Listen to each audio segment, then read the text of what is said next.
Last week, sources close to the British negotiating team said the UK would stick to its demand to have control over its coastal waters, as it continues to hold out on submitting detailed plans on fishing rights to Brussels. Talks between the two sides have been continuing via video conference amid the coronavirus crisis, but Michel Barnier, the EU's chief negotiator, branded the latest round disappointing and accused the UK of not wanting to commit seriously on a number of fundamental points, including access to waters. Fishing has been a contentious point in talks between the two, with the UK highly critical of the EU's long-standing Common Fisheries Policy (CFP), which allows member states to fish in each other's waters based on a quota system set by the bloc.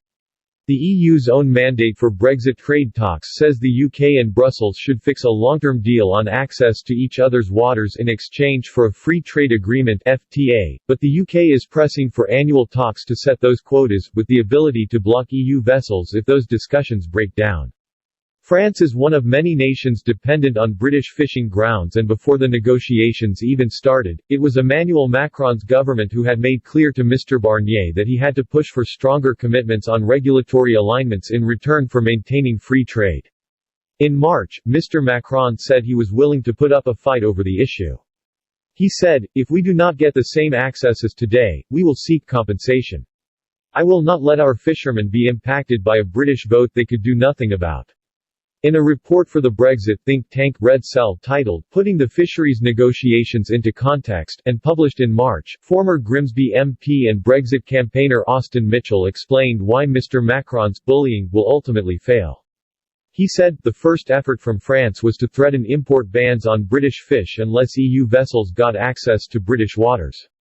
That looks potent since 3/4 of our catches do go to the EU, but in fact tariffs can hardly go higher than the minimum levels imposed on Iceland and Norway and will in any case be paid by the consumer.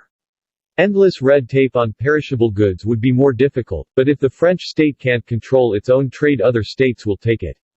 So, the next tactic is to insist that unless fishing access is agreed there can be no further negotiations, and no access for our valuable financial services. Such bullying will hardly appeal to other EU members and is in any case chronologically difficult since Britain leaves the EU at the end of this transitional year and then becomes an independent coastal state controlling its own waters under the UN Law of the Sea." The former MP explained that Britain can regulate fishing in the same way as they do in Norway, which allows some EU access on the basis of an annual review of sustainable catch levels based on scientific advice. He added, supervised access to EU vessels is then agreed in return for swaps in British waters.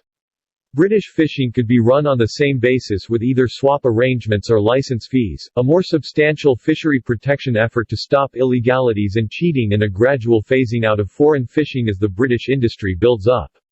That would create the certainty which investment requires, something the CFP has disastrously failed to do.